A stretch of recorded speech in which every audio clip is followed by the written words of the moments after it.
Bueno, lo invitamos a Carlos Newland a dar su charla de hoy. Ha elegido un tema extremadamente difícil, que es el pensamiento económico de los argentinos.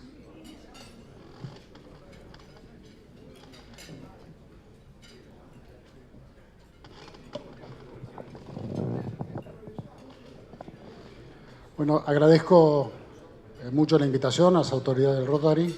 Muy honrado de estar aquí. También encontrar muchos amigos. Así que muchas gracias por la invitación y por venir a escucharme. Cuando me llamaron para esta charla, el motivo, creo, era las investigaciones que estoy realizando con el profesor Pál Szeglédi de Hungría sobre el pensamiento económico mundial. Y esto acaba de salir hace pocos días en un informe mundial que se llama el Fraser Report de Libertad Económica Mundial, que publica una institución canadiense con una institución norteamericana, que es el informe que quizás ustedes habrán visto en la prensa. Es un informe que crea un indicador de eficiencia o libertad económica en el mundo por país. Entonces, cada año vuelve a calcularse. Este informe mide la calidad institucional, económica de un país, desde su estabilidad monetaria, la eficiencia en el gasto público, su regulación laboral y tantas cosas más. Lamentablemente, en este último informe, que acaba de salir hace una semana, de casi, creo que son 180 países, Argentina está en el puesto antepenúltimo. Ya con Macri, no con Cristina. Y esto ha causado un poco de shock aquí. ¿Cómo es posible que inclusive se ha empeorado del último índice? Y lo que pasa es que todo el mundo está mejorando y nosotros no. O si hemos mejorado algo en ese año, mejoramos menos. Es interesante mirar también qué países acompañan a la Argentina, y estoy tratando de mostrarles gráficamente, entre, digamos, el 10% de países con peores instituciones del mundo. Y todas, prácticamente todas, Venezuela es la que sale última, salvo Venezuela, son países africanos. Es decir, países que han sufrido en la construcción de sus instituciones un pasado colonial, tribal, de esclavitud, de extracción de mano de obra, que los han afectado culturalmente de muchas maneras. Bueno, esos países hoy en día están teniendo mejores instituciones que nosotros. Y si uno mira, yo soy historiador, la historia económica de la Argentina, por lo menos yo lo veo así, ve que, por ejemplo, una institución crucial que hace al funcionamiento de la economía es el sistema monetario. Si no hay una buena organización monetaria, no se cumple el principal objetivo de un sistema monetario, que es producir un sistema de cambio en un marco de estabilidad de precios. Y la verdad, cuando uno mira a la Argentina en perspectiva histórica, Argentina durante la época de Rosas tuvo 600% de inflación.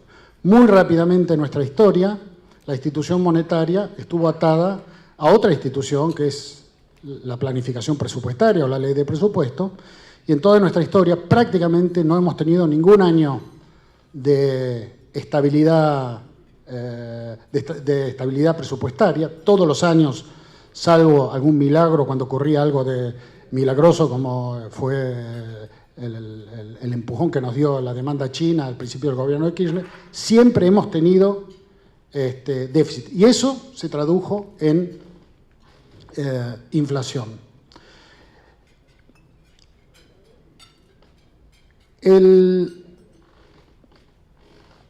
Ahora uno mira después la década del 90, 1890, en plena época de oro de nuestras mejores generaciones gobernantes, Y nosotros nos arreglamos para generar un periodo inflacionario, corrupto, de mal manejo de las finanzas públicas y de la moneda, que terminó en un desastre para la Argentina con la crisis de 1890.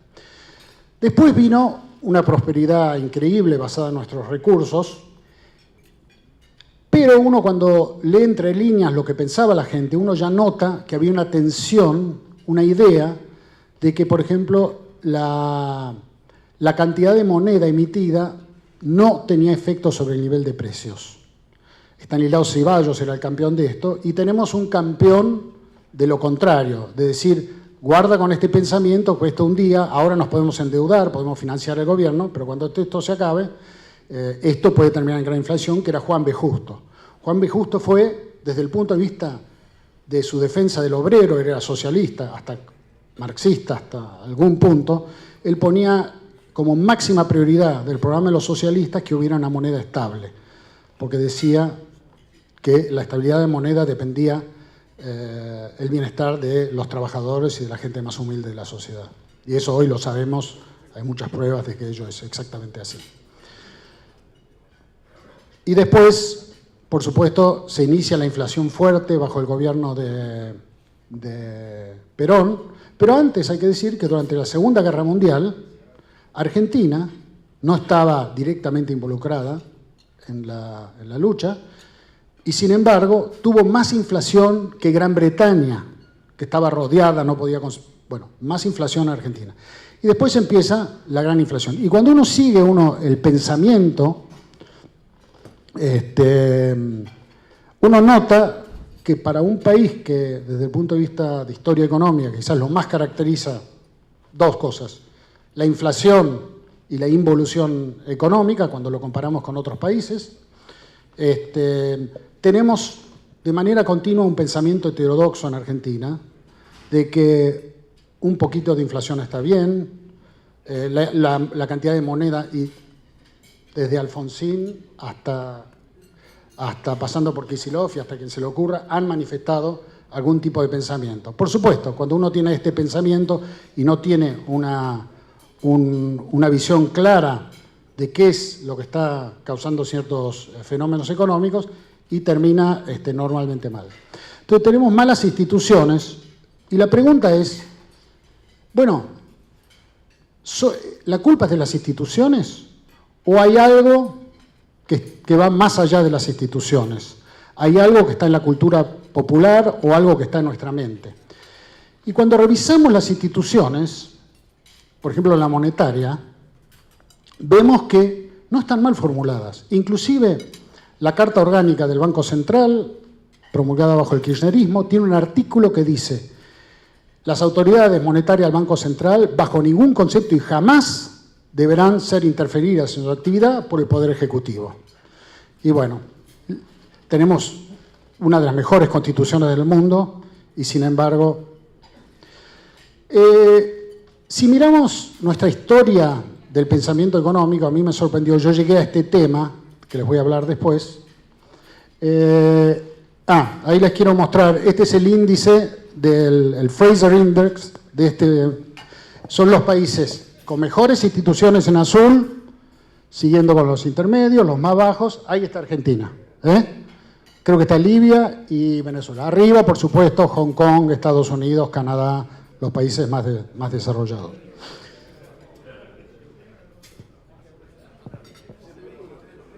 Entonces lo que me llevó inicialmente fue un trabajo que hice sobre el pensamiento de Alberdi sobre los empresarios.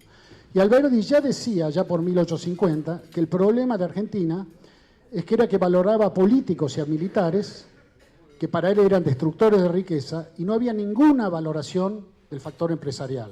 Él decía, cuando hacemos una estatua, escribimos un libro, llamamos por nombre una calle, escribimos una oda, que en ese momento era... Siempre se la hacemos a políticos y a militares. Jamás se nos va a ocurrir hacérselo al empresario, que es el creador de riqueza en última instancia, y es la sociedad civil, que es la que hace un país. Él personalmente quiso subsanar esto, y les recomiendo mucho leer la vida de William Wheelwright, que él escribió y que se ha ido reeditada hace poco por Eudeva, que para él era un empresario ejemplar que había que actuado en la zona, tuvo mucha importancia en Chile, pero también en Argentina, fue uno de los creadores de propulsores del ferrocarril de Rosario a Córdoba, que él quería que fuera un ferrocarril transcontinental, pero y después él tuvo que dejar el proyecto. Aprovechando que está el embajador de España, voy a mencionar la visita de un español, que también nos visitó y que hizo unas observaciones muy interesantes de lo que somos los argentinos. Quiero aclarar que estas observaciones las hizo José Ortega y Gasset en 1920. No es que vino durante el peronismo, ni en un momento en que la Argentina tenía las finanzas descontroladas, sino un momento de relativa prosperidad. La segunda cosa que quiero mencionar es que este hombre, este filósofo que estaba haciendo estos comentarios, que también era un político, no era un liberal en economía, era más bien intervencionista en sus intervenciones parlamentarias, pero le sorprenden dos cosas de los argentinos. Una es que son amantes del Estado y de un Estado grande. En 1920 lo está diciendo. Y que él observaba una fuerte presencia del Estado en toda la sociedad. Y la segunda característica del argentino era que era una persona que era fantasiosa, que no vivía de la realidad, además que opinaba de todo sin saber de nada. Pero lo más importante es que él lo atribuía, él usó la analogía de la llanura argentina es un territorio sin montañas que frenen la imaginación y por lo tanto... Ahora dígame si estas dos características, el mantener un Estado grande más el poco realismo, son los ingredientes espectaculares para tener un continuo déficit fiscal. Porque si uno vive fuera de la realidad, quiere un Estado grande, siempre va a proyectar ingresos que superen los gastos crecientes. Y esa es otra de las características cuando miramos la historia económica argentina, y quizás especialmente la actualidad también, es que siempre los gobernantes han tenido una tendencia de huir de la realidad. Esto en la literatura hoy en día se llama populismo, es pensar también en el corto plazo, solucionar el corto plazo y dejar que el largo plazo se arregle por sí mismo, y sabemos que eso termina en un gran colapso económico. Cuenta Martínez de Oz, ¿no? El golpe militar se hizo en parte para arreglar el desorden que había dejado el populismo del que se venía. Pero el gasto público no se redujo sustancialmente. Y para el año 1979, Martínez de Oz, esto lo cuentan las memorias, se reúne con la Junta y le dice: señores, tenemos que cortar el gasto público. No hay otra, si no, esta inflación va a seguir cada vez creciente, esto es un desastre. Y la respuesta es: ¿no tendría alguna otra cosa, por favor, distinta? Y bueno, dijo, no es recomendable, pero podríamos atar el tipo de cambio, hacer una tablita, eso frenaría las expectativas, lo único que no es sostenible en el tiempo. Esa queremos, dijeron los comandantes. Tantas veces esto se ha repetido, ¿no? Cuenta López Murphy que también algo parecido le pasó con Alfonsín, y Alfonsín decidió escuchar algo que le implicaba una solución menos dolorosa. Y también, de alguna manera, esto está presente en el gobierno actual. Digo, yo a Macri lo voté, así que lo digo con autocrítica, y quizás lo seguiría votando, lo digo desde el punto de vista, pero también uno notaba ya desde el principio una idea fantasiosa del futuro, ¿no? No era necesario recortar el gasto porque iba a venir algo que nos iba a salvar. Y eso, obviamente, no estaba basado en lo que se llama economía fundamentals, sino en una expresión de deseo, una imaginación.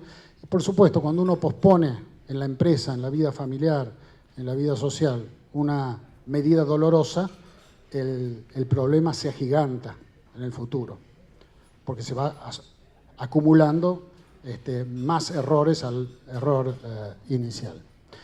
Bueno, todo esto es muy lindo, el argentino puede ser así como...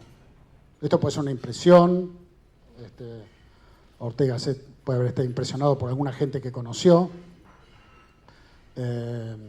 Pero lo que hicimos en este índice que construimos con el húngaro Pál Sziglédi, que no fue un trabajo sobre Argentina, sino un trabajo mundial, era tratar de hacer un índice como este de calidad institucional, que mide instituciones que son observables en la realidad, un índice de visión de la población mundial del sistema económico. Y básicamente, cuán procapitalista o pro-mercado era la población. A ver si había alguna relación, en general, entre los indicadores de performance institucional y lo que la gente pensaba. Obviamente, es un poco de perogrullo que la ideología media de una población se va a reflejar en los partidos políticos y esos partidos políticos se van a reflejar en instituciones. Para el historiador esto es muy difícil porque las mentalidades no las podemos conocer en el pasado.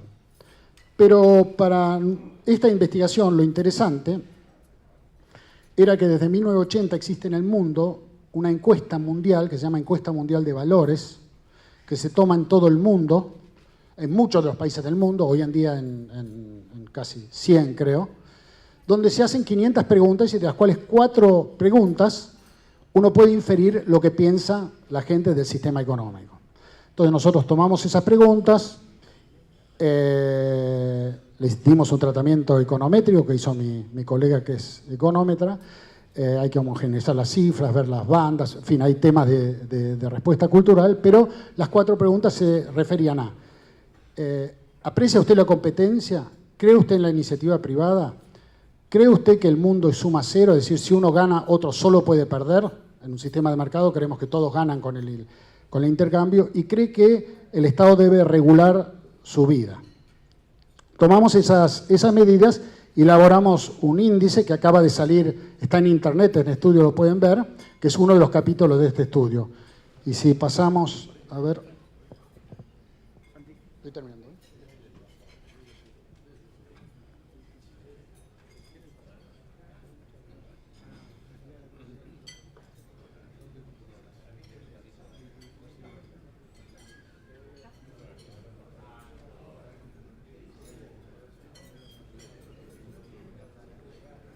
No, a ver, cámbialo porque no tengo los otros. No, seguilo, a ver, sí. No, sí, para el otro lado. No, sí, es un cuadro aquí. Dale, sí. Ahí, dale, déjalo. Este es el índice de pensamiento pro mercado en el mundo. Solo tengo 80 países, lamentablemente no tengo los africanos, pero los africanos no hacen esta encuesta. Y ahí ven marcado en colorado el puesto de la Argentina. Argentina está entre los 6 países con una ideología más antimercado del mundo. Obviamente esto uno lo sabe. Cuando uno ve que Macri en parte guió su política por lo que las encuestas le decían, y bueno, estaba respondiendo lo que la gente cree. El argentino es muy anticapitalista y ese tema puede ser que en algún momento él se dé cuenta que tiene que haber medidas de lógica económica ante una crisis, pero esto está latente. Hoy es 17 de octubre y están celebrando en varias ciudades el Día de la Lealtad. Y es el Día de España y lamentablemente para mí es el 70 aniversario en que se cantó la marcha peronista en la Casa Rosada. Y esa marcha peronista, que casi es nuestro segundo himno nacional para algunos, se canta todo el tiempo, la canta Maradona, se cantó en el velorio de Kirchner, hoy se está cantando en creo que todas las ciudades de la Argentina, tiene una línea que es sintomática, que dice que Perón es grande porque combate el capital. Ahora, esto es bastante extraordinario, porque hoy en día, si hay un consenso entre todos los economistas del mundo, es que el capital explica riqueza. Si no tengo todos los países ricos del mundo tienen acumulación de capital. Y si yo combato el capital, no voy a tener mercado financiero, no voy a tener capital y voy a ser irremediablemente pobre. Ni el himno de la Unión Soviética ni la Internacional Socialista jamás hubieran puesto algo así como combatir el capital. Ellos creían justamente que el capital era un signo de desarrollo, así es inclusive en el pensamiento marxista. Para terminar, simplemente decirle, ¿y quién nos acompaña ahí a la Argentina? Ustedes no lo pueden leer, pero está en el informe si quieren. Los países africanos no están porque no están en la encuesta.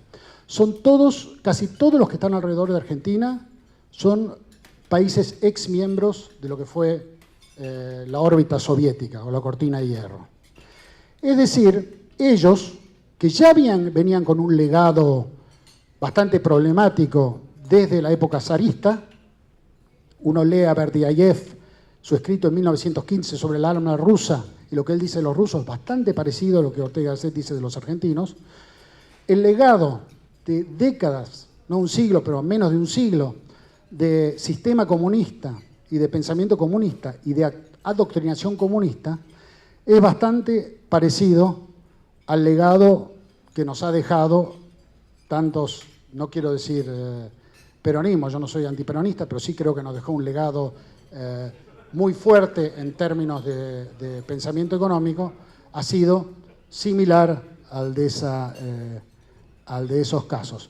Finalmente, el índice, lo que mostró este estudio, que no era sobre Argentina, es que de la década del 80 a la actualidad ha ido decayendo el pensamiento pro mercado en el mundo.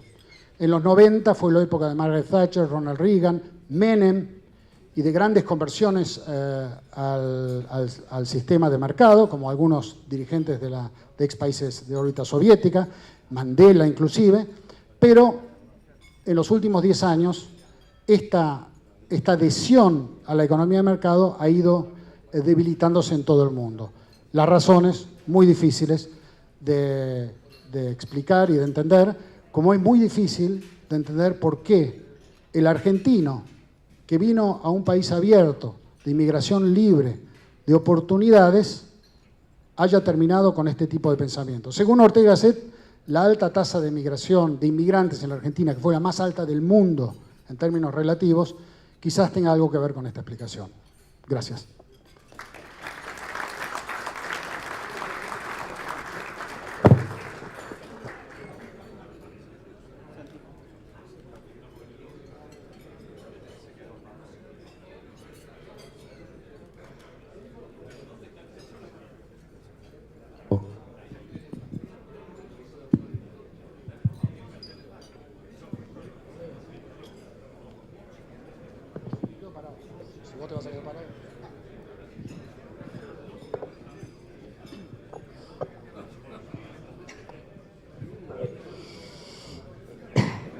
Carlos, has mencionado la existencia de valores anticapitalistas en la sociedad argentina. La pregunta que yo te hago es, ¿esos valores están en el ciudadano promedio o forma parte también del inventario de la élite dirigente argentina, a la cual incorporo a los políticos, a los sindicalistas e incluso a algunos sectores empresarios? La encuesta que yo analicé son encuestas que buscan representar el total de la población como en todo el mundo. No tienen ningún... los estudios, para darles un ejemplo, por ejemplo, los economistas argentinos en promedio, ¿son iguales que la sociedad? ¿Son distintos? Los estudios internacionales muestran que hay una correspondencia muy fuerte entre, por ejemplo, los profesores de economía, el pensamiento de los profesores de economía y el pensamiento general de la sociedad. Estudios han mostrado, por ejemplo, que en Europa del Sur, en los ex países comunistas, los economistas tienden a ser mucho más interventores en materia económica en su visión que los economistas de Estados Unidos. Yo tiendo a pensar que, naturalmente, un economista que es profesor en una universidad pública y depende también de su éxito, de que sea avalado socialmente. Y los proyectos de investigación que van a ser subsidiados dependen que se conformen con lo que la política determina. Así que yo tiendo a pensar que es, en general, la sociedad... en los estudios que hicimos, no en este estudio, en otro, medimos empresarios. Y cuando uno compara a los empresarios, por ejemplo, de América Latina con los de los países anglosajones, en primer lugar, el empresario siempre es más pro mercado que el obrero. Eso se da en todos los países del mundo. Pero el empresario argentino es mucho menos pro mercado que un empresario norteamericano o un empresario de Nueva Zelanda. Es decir, esas diferencias, hay variaciones según profesión, pero en término medio, según categoría profesional, van juntos, digamos. Los empresarios también responden a el pensamiento medio de la sociedad. Carlos, mencionaste a Ortega y Gasset, ¿no? Y yo recuerdo, hace mucho tiempo leí un libro de él que se llamaba Meditaciones de un pueblo joven. Sí. Y ahí decía que el gran problema sustancial de la Argentina, esa es la palabra que él utiliza, es un dilema moral. ¿Coincidís? Sí, yo no mencioné otras cosas para no complicar la charla, pero uno podría decir baja valoración de la economía de mercado, también alta tolerancia a la corrupción, ¿no? Obviamente en Argentina. Estas cosas, yo creo que nosotros estamos con una pecera que es nuestra sociedad y por ahí no las vemos. Chesterton decía que algunos temas grandes era como estar parados en el estómago de un gigante. Como estábamos tan cerca, no podíamos ver el horizonte. Pero somos seguramente uno de los países más corruptos del mundo en pensamiento medio. Y si tomáramos el porcentaje de la población que estaría dispuesto a darle unos pesos a la gente de policía si lo retiene con el auto lleno con los chicos, como hacían en un tiempo, estoy seguro que nosotros tendríamos de las tolerancias más altas a ese tema. No puede haber una corrupción tan generalizada como ocurrió en Argentina si no hubiera una tolerancia ni a la corrupción. ¿Cómo es posible un país haya agrandado en tal medida sus pensionados en pensiones no graciables y de todo tipo, sin ningún cálculo presupuestario de ningún tipo? Claro, un pensamiento de corto plazo que no mira el largo plazo. Y tantos otros ejemplos. Así que otra medida internacional donde nos va muy mal, y generalmente le va muy mal a los que les va mal en este índice, es la confianza en el prójimo. En general, en los países que no les gusta economía de mercado, los individuos tienen muy poca confianza en el otro individuo. Y la base, ya lo dijo Adam Smith en su teoría de los sentimientos morales, la base del intercambio económico no es solo la ganancia, sino la confianza en el otro, de la manera de poder entrar en un intercambio y en una asociación, que puede ser desde un intercambio hasta una empresa, que beneficia a ambas partes. Bueno, me han llegado algunas preguntas, no me dan tiempo para hacerlas, pero bueno, yo cerraría con esto. ¿Cómo cambiamos? Porque obviamente es algo que creamos en un fatalismo histórico. ¿Cómo empezamos a cambiar esto? Es difícil, porque está de alguna manera en nuestros genes. Quiero decir que, sin embargo, en la época de Menem, las encuestas que dan el pensamiento argentino justo en esos primeros años de Menem, la valoración del sistema de mercado era mucho más favorable. Yo, lamentablemente, soy un poco pesimista. Creo que esto también de la economía de mercado es mucho más fácil prometer algo que tiene un beneficio inmediato para alguien que lo recibe que algo muy abstracto, ¿no? Tenemos que ajustar la economía, tenemos que recortar el gasto público, esto va a beneficiar a largo plazo porque van a venir inversiones, pero en el corto plazo solo dolor. Es muy difícil para aplicarlo y tener apoyo popular.